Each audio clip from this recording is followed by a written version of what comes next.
but RSL's because of the war and because of returned service, it says it on the name. Because of the veterans and things, you think it's for you just think it's for the veterans, and he's English. Let's get him.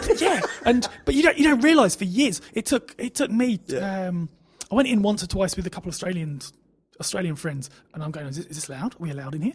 And I was living in Coogee at the time, and it took me about 4 years before I realised I was allowed to go into the RSL. Yeah, you have to take your hat off. Yeah, you do have to take your hat off. Yeah, I got shouted at that once or twice.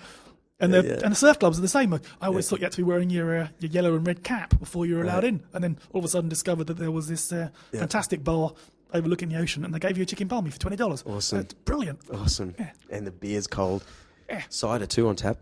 You know what, my mate from Ireland, whenever he goes back, he just tells me, I just sort of like sit around, tell me some more stories about how every night they all go down to the local pub, and there's a fire. All the neighbours are there, basically. And by the end of the night, someone starts singing a song and they all join in on the song, exactly like what I see on TV. It just sounds amazing to me. It sounds very unhealthy. But the only thing really that I miss about the UK is the pubs, and in particular little pubs.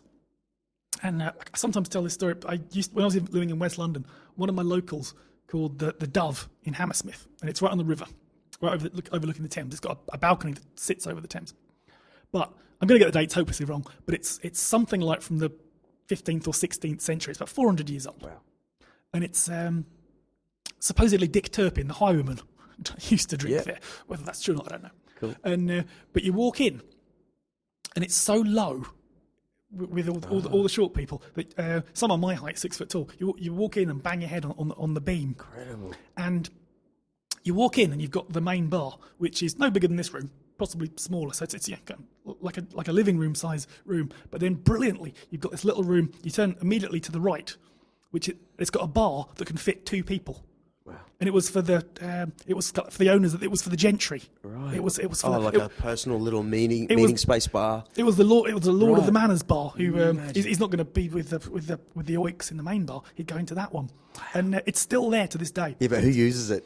Dave. Yeah, Dave and Pete. They've been sitting there. You'll get in there at 2:00 in the afternoon on a Sunday, and there'll be 2 old blokes that have been in there since 11 a.m. and they're there every Sunday, and that's their spot. That's what I want to see. Yeah, and that's a really good one. There's pretty much every street in the UK has got a pub with a few 100-year-old history and some stories and that's incredible. And that's the only thing really that I miss about the UK is the interesting pubs. Yeah, well, that's what we're really missing. That same with Japan. I go there and I look around and go, "Are you kidding me? 1,000 years old? Are you kidding me? How many people have walked on this little section here? But recently, this poster right here, Dalby Commercial Hotel. It says Mary's Commercial Hotel at Dalby. It's a 150-year-old pub right out there in the middle of Queensland, sort of thing. And everything from they put us in accommodation. So after we played in the gig, we had these little 150-year-old rooms. So old that there was a hook above our bed and we couldn't work out what it was. And it was for the mosquito netting. Everything about it, just like that's how you build cities, like culture and, where the good photos come from, like there's a feeling that, like in Sydney, you would have got that a little, perhaps like, there's a feeling of things have happened here.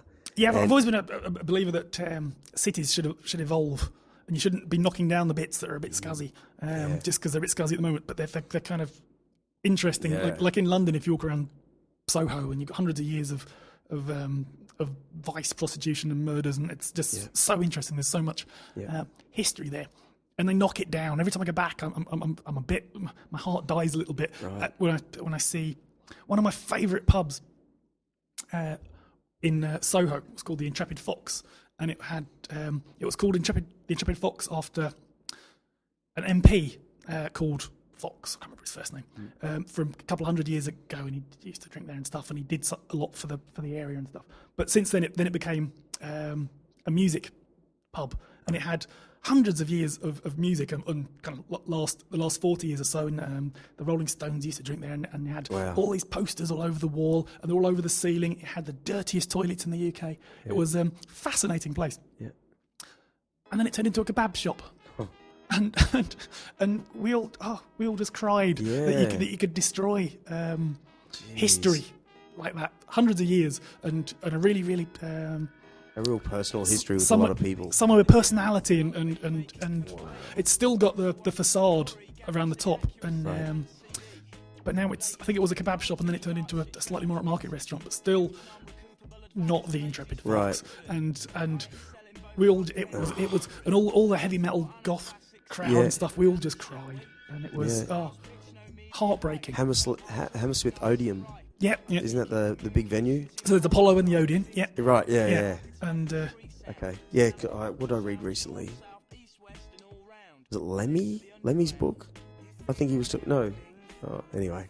Hey mate, we've come to the end. Okay. Put it there. Mattg. Where do we find you? You know what we do on the end of all these shows now? On the website? Yeah. The website is mattgphotography.com.au. That's MATT. Did you get involved in Instagram? A little bit. Yeah, me too, just a little bit. A little bit. It's right. Instagram and its square photos are a bit awkward. But they've let you resize it now. I don't know if you know that in the last few. Okay. Yeah. On of course you do. On Instagram, I'm Mattg Photo, but that's FOTO. Cool. Okay. Yeah. Excellent. Well, thanks for coming in, and 18 months from now, write down the date. Okay, we'll be there. All right.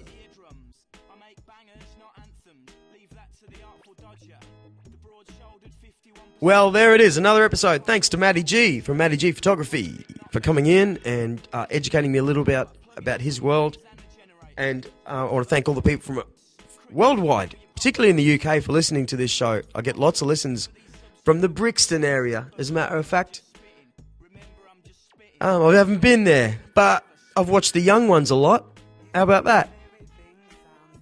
Probably too much. And Monty Python a lot. So, I don't know what I'm talking about. I was on the set of Home and Away a lot.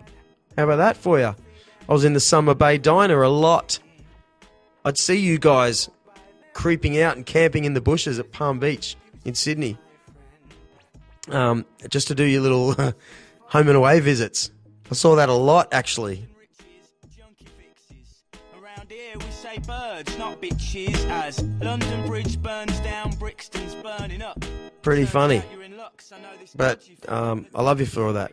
So it's a different country, but we have this strange kinship, you know what I'm saying?